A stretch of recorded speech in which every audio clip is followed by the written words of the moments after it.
where you have elected Democrat officials across the country who are encouraging left-wing agitators and crazy people to go out and unlawfully obstruct lawful immigration enforcement. Again, these brave men and women of ICE and Border Patrol and the federal enforcement are just trying to do their jobs to enforce our nation's immigration laws and to go after the worst of the worst in this country. I would encourage everyone in this room, and I would encourage the Arizona Attorney General to look at the video of an ICE agent in Minneapolis. He was approached by left-wing agitators who were honking their horns and were screaming slurs at him, and he rolled down his window and he said, "What are you doing? I am out here trying to catch a child predator, somebody who has convicted crimes against an innocent child, and you are trying to obstruct me from doing my job." This rhetoric against ICE, comparing them to Nazi Gestapo, Donald Trump's police force, is despicable, it is shameful, and it is precisely what has led to the escalation of tensions in Minneapolis and in other places across the country. Gabe, go ahead.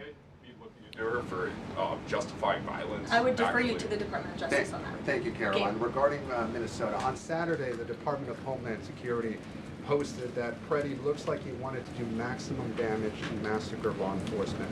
Stephen Miller on Saturday posted that, or called Preddy a would-be assassin.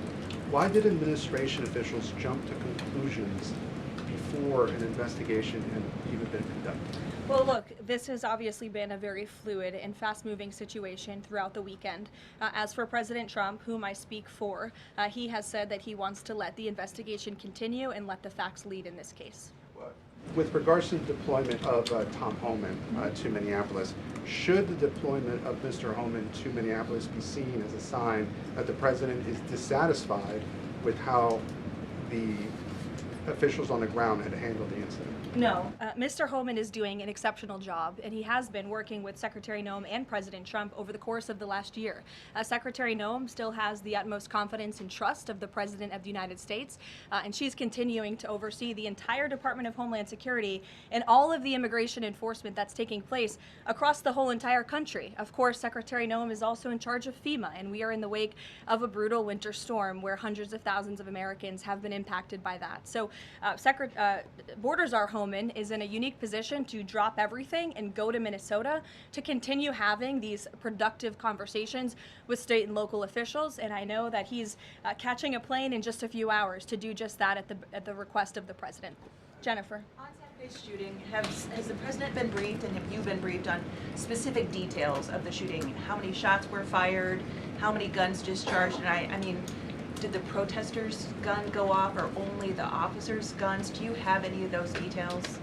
Again, the investigation is continuing, Jennifer, and we will let the facts lead and we will let the facts play out. In this investigation, I do know that HSI and FBI are conducting interviews with those that were involved and the agents who were involved in this unfortunate tragedy on Saturday. Are they keeping the president up to date on all those details? The president is obviously very much on the ball with respect to this investigation. I think he's made that quite clear with the various statements that you've seen him put out, and also the 4 points that the president has outlined as well to Governor Walz, and to encourage him to cooperate with ICE and with the administration.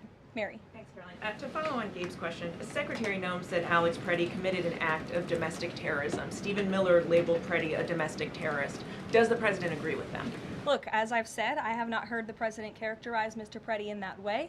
However, I have heard the president say he wants to let the facts in the investigation lead itself. Was he alarmed to hear his top officials referring to him in that way, rushing to that judgment? Danny, go ahead. Thanks, Caroline. On Stephen Miller's comments, will Stephen Miller be apologising to the family of Alex Preddy for calling him, quotes, an assassin who tried to murder federal agents, despite the fact that, as you say, this is still under investigation? Look, again, this incident remains under investigation, and nobody here at the White House, including the President of the United States, wants to see Americans hurt or killed and losing their lives in American streets.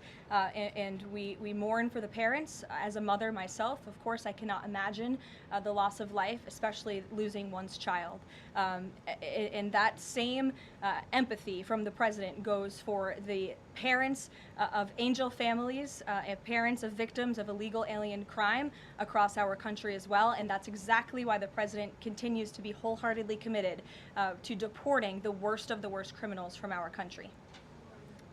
Why don't we go to the back? Kelly. Caroline, does the president believe that the killing, though, was a mistake? Has he expressed that at all? Again, the president has said, we have to review it, and this investigation needs to continue, and he's letting the facts on the investigation lead itself. Does he want body camera footage to be released to the public? Now, that's not something I've heard the president commit to, so I won't do that from the podium. Sure. Caroline, how serious is the administration taking allegations that local and state officials in Minnesota are actively coordinating with demonstrators through encrypted or non-encrypted communications, as well as providing government resources to impede immigration enforcement operations?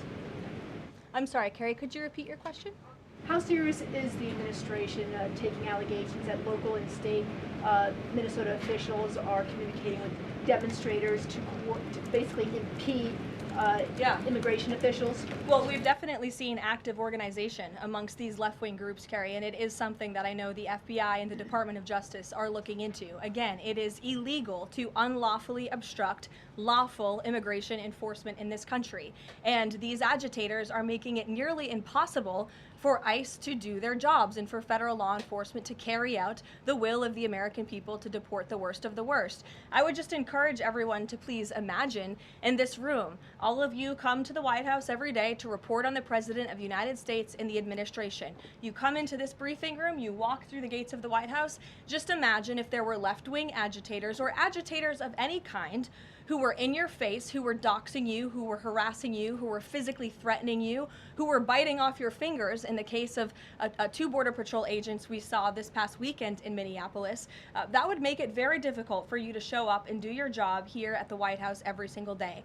That's what these officers in Minneapolis are facing. That's why the president is calling on Governor Walz and Mayor Frey for these three very simple and common sense points of cooperation so that ICE and local law enforcement can work together. Again, we are just asking for police to be police. And if you ask any law enforcement agent or official, they want to be able to work with their federal counterparts at the state and local level and vice versa.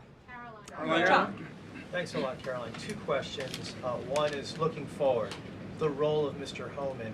Is he being sent by the president to diffuse the situation that exists right now on the ground? Is he the point person essentially for the White House in terms of trying to tamp down the tensions that exist right now in Minnesota? Well, Mr. Homan is the point person for cooperating with state and local authorities and corresponding with them, again, to achieve this level of cooperation to subdue the chaos on the streets of Minneapolis. And I would just point out that Mr. Homan is someone who has been lauded for many, many decades for his experience working in law enforcement. In fact, this is a Washington Post headline from 9 years ago, 2016. Meet the man the White House has honored for deporting illegal immigrants. And I would remind everyone in this room that it was former President Barack Hussein Obama who awarded a medal to Mr. Homan. So he's obviously very qualified. He has the full trust and faith of the president. He will continue to have these meetings in the hopes that ICE and local law enforcement can cooperate and work together to have successful immigration enforcement, as we've seen in almost every other state across the country. And secondly, Caroline, can you talk a little bit about tomorrow's trip by the president to Iowa, what the purpose of that trip is, what the goals of that trip are? Sure, yes. Tomorrow, President Trump will be traveling to Des Moines, Iowa. He will be making a local visit at a local business, and then he will be giving a speech on affordability and on the economy. And I know he very much looks forward to being there, to meeting with the great people of Iowa, but also lawmakers as well. Jake. Caroline, a couple quick questions. First, does the president remain fully confident in Kristi Noem's ability to lead the DHS? Yes. And then just secondly, just on that Wall Street Journal reporting that we saw yesterday, the president said at some point that the immigration enforcement officers would leave Minneapolis. Did the Saturday killing of Alex Pretty expedite that withdrawal at all? To your first question, the answer is yes. He still has confidence and trust in Secretary Noem. To the second question, I would point you back to what I said earlier.